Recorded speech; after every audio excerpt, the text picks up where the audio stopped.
I remember the hour before voices. The stones held the day's warmth and released it slowly, like a breath that did not want to end. Oil lamps were still unlit. A drought moved along the corridor, tasting of iron and wet wool. Somewhere beyond the arch, a man hesitated, as if the floor itself had asked him to choose. I am not a person. I am the narrow passage where sandals scuffed and whispers learned to keep low. My walls were raised to carry orders, not doubts. Yet doubts seep into mortar. They arrive with sweat and ink and the small sounds men make when they believe themselves unobserved. On that evening, a servant paused with a folded cloak. He pressed it to his chest, listening. The cloak had belonged to someone powerful earlier that day. Power leaves warmth behind. It clings to fabric like a scent.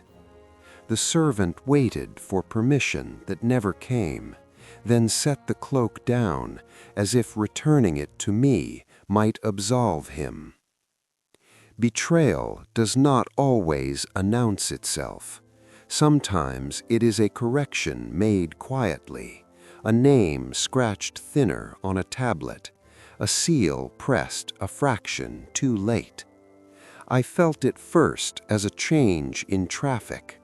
The hurried steps stopped coming. Messengers slowed.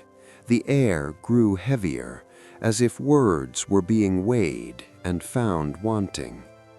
Years later, people would speak of reasons. They would stack motives like bricks and call the wall complete. In the moment, there were only glances that slid away and a choice made without witnesses.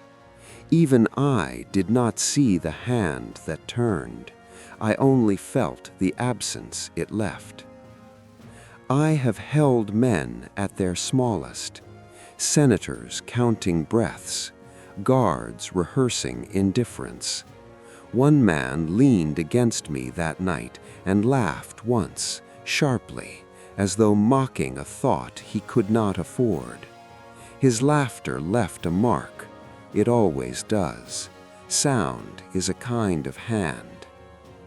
When the lamps were lit, their flames trembled, shadows doubled, faces lost edges. A messenger arrived with a message that said less than it meant. He did not meet anyone's eyes. He set the tablet down and backed away, palms open, like a man leaving a shrine he did not trust. Retribution begins as tidying. A corridor cleared, a door closed, names aligned. I have learned this. Before blood, there is order. Before cries, there is silence made intentional. Men call it prudence. The stones know it as preparation. I watched a guard adjust his belt, then adjust it again. He was not cruel. He had children who slept early. He had promised to return before dawn. Promises are fragile things here. They shatter without sound, and the shards cut later. When the hour finally tipped, it did not fall, it settled. Decisions had already been taken elsewhere, in rooms softer than mine. What passed through me then was consequence, moving at a measured pace, escorted by duty. It felt heavier than any body. Long after, my walls would be scrubbed. The passage would resume its work, carrying feet and whispers and the ordinary weight of empire. But that evening left a pressure that never fully lifted. Even now, when the corridor is empty, something waits, listening for steps, that will never quite arrive. Morning arrived without clarity. Light slipped in as if ashamed, flattening itself against the stone. The first footsteps were cautious, testing whether the night had changed the rules. I felt them before I heard them, a careful rhythm that avoided the center of the floor, as though the center remembered too much. They came with lists, not long ones, names written small, tight, economical. Men who had practiced forgetting now practiced remembering. A clerk stopped midway down my length and read a tablet twice, lips barely moving. He scratched one name thinner, not erasing it, just making it easier to overlook. This was how mercy traveled when it dared to travel at all. Retribution never calls itself by that name. It wears cleaner words: correction, security, stability. I have carried all of them. They weigh the same. A group of guards passed, quieter than usual. Leather creaked despite their efforts. One of them touched the wall with his fingertips, a superstitious gesture, then pulled his hand back as if burned. From where I stand, justice looks like traffic control. Who may pass, who must wait, who is redirected until there is nowhere left to go. A senator arrived late, breathless, hair still damp from hurried washing. He paused, sensing the change, and chose not to ask questions. Questions echo. Silence survives. Somewhere beyond me, a door was opened that had not been opened in years. Hinges protested. Dust lifted, tasted, settled again. Old documents were unrolled. Old friendships were measured against new fears. Nothing ages faster than loyalty once it is no longer useful. A woman crossed me at midday, veiled, carrying a basket that was too light for food. She walked with the steady pace of someone who had already cried in private. No one stopped her. That too was a decision. Retribution spares what it does not notice, and sometimes what it fears to look at directly. By afternoon, the city had adjusted its posture. Markets buzzed with safe talk of prices and weather. Children ran messages without knowing their weight. The empire did not tremble. Empires rarely do when the cut is internal and precise. I felt the absence again, sharper now. A route that once hummed with importance lay dormant. Power, when removed, leaves a vacuum that hums like a wound. Men avoided the space instinctively, skirting it as if the floor might remember footsteps and demand explanations. Someone whispered a name against my wall, quickly, like a confession offered to stone, because stone cannot repeat it. The name lingered. Names always do. They sink into cracks and wait for the day they are safe to surface again. As dusk returned, lamps were lit earlier than usual. Light was reassurance, staged and deliberate. Orders flowed smoothly, too smoothly. That is how you know the machinery has been oiled with something darker than habit. I have seen many evenings, but that one carried a peculiar calm, the kind that comes after choices are finalized and regret has been postponed. It was not the end of anything. It was the settling of weight onto shoulders that would ache for years, long after the reasons had blurred into stories told carefully, if at all. Years pass differently for stone.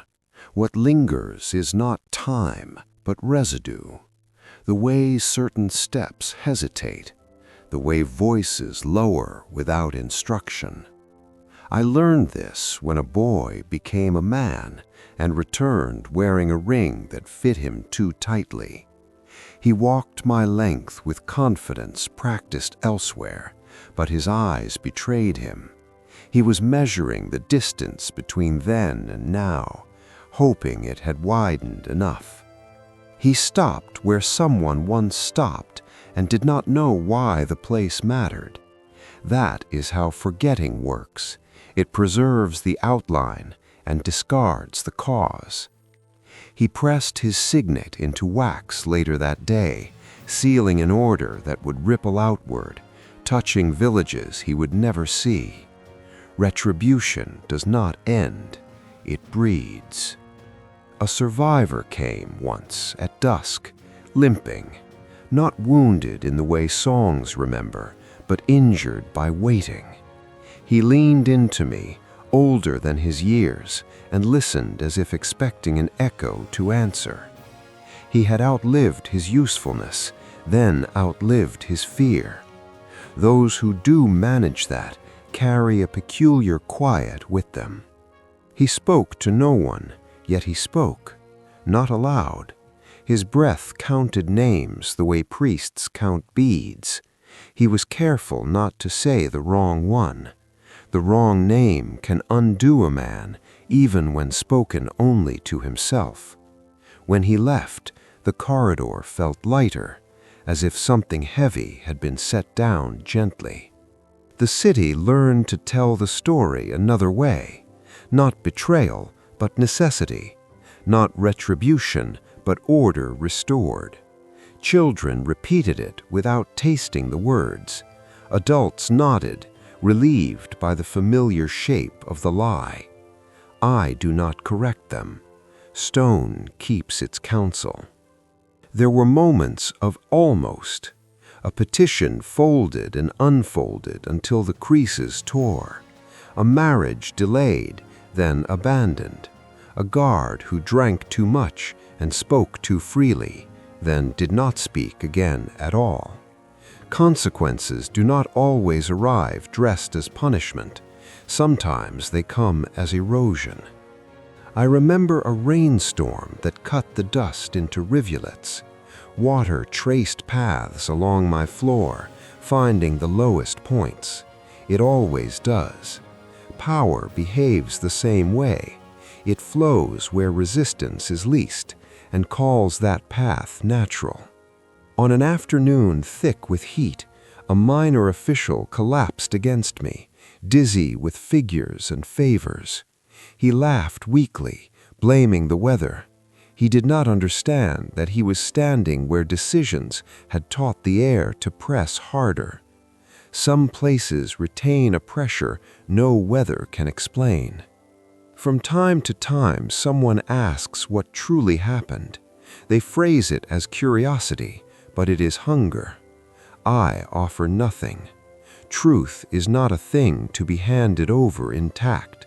It fractures when moved. Better to let it remain embedded, sharp, shaping the steps of those who pass without their knowing. As the light faded that day, the boy with the tight ring returned. He paused, listening, and for a moment his confidence faltered. He sensed the cost he had inherited, the weight he would pass on. He straightened and continued on. That is how the empire survives, not by understanding, but by moving forward anyway, leaving the stone to remember what it will not. There came a season when my stones were lifted and set back again. Repairs, they said, necessary. The floor had sunk by a finger's breadth, the wall bowed just enough to worry an engineer. Men arrived with tools and a confidence born of measurement. They spoke of load and stress, of solutions that could be drawn straight and true. As they worked, they uncovered what had been sealed by time. A coin pressed into a crack, a splinter of wax with half a seal still visible, dust that smelled faintly of oil long evaporated. One man held the wax up to the light, squinting, then shrugged and dropped it into his pouch. Even fragments can be sold if you know where to ask. I felt exposed, not ashamed. Stone does not blush, but altered. Memory is safer when buried. When laid open, it invites interpretation. A foreman joked about curses. Another spat to ward off nothing in particular. They laughed too loudly, then fell quiet, sensing they had crossed into a seriousness that did not welcome humor. When the floor was reset, it was never quite the same. Steps sounded different. The old hesitation returned in new shoes. A place does not need its original materials to retain its habits. Patterns persist. That is the cruelty of it. You can change the surface and keep the pressure. A delegation passed through soon after, men from the provinces with accents that bent the language into unfamiliar shapes. They had come to ask for relief, or permission, or mercy disguised as policy. They walked with hope stiffening their backs. Hope is easy to recognize. It makes people taller until it breaks. They were ushered onward without pause, not denied, not accepted, delayed. Delay is the most elegant form of refusal. By the time their case returned, one of them would be dead, another compromised, the rest tired enough to agree to less. Retribution adapts. It learns patience. In a quiet hour, a scribe lingered alone. He traced a line in the dust with his sandal, then erased it. He had copied decrees for years, never authoring a word. That day, he imagined himself the source. He imagined choosing differently. The thought frightened him. Choice carries responsibility, and responsibility carries ghosts.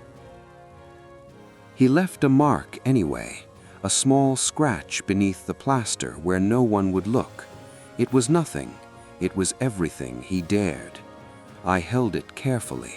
Small acts survive best when they pretend to be accidents. As evening settled, the city exhaled. Smoke rose in thin columns.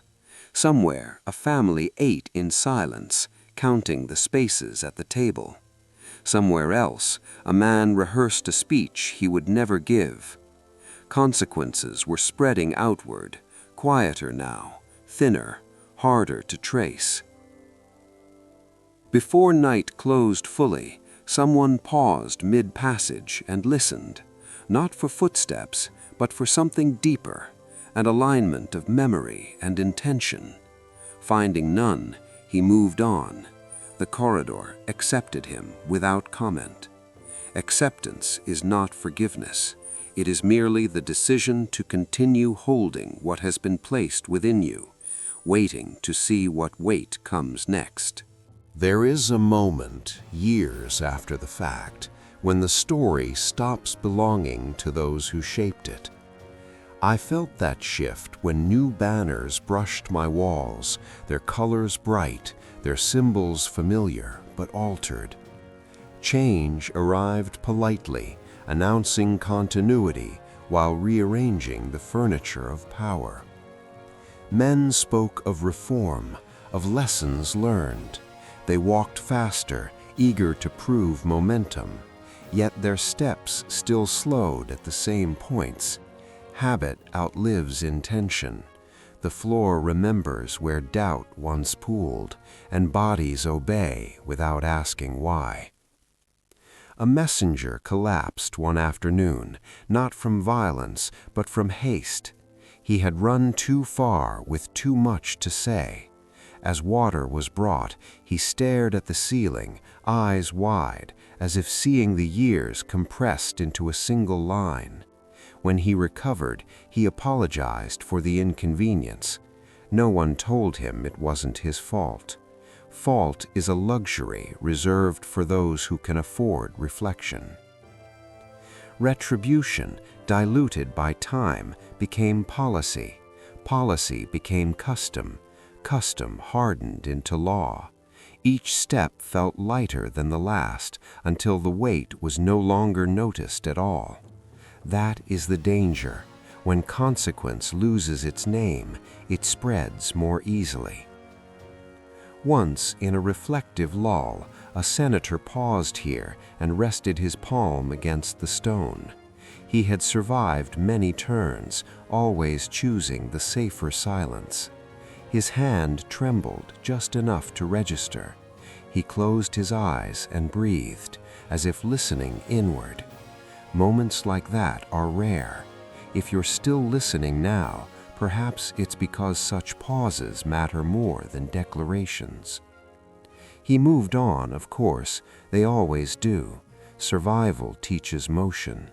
Behind him, the air settled back into its old pressure, content to wait.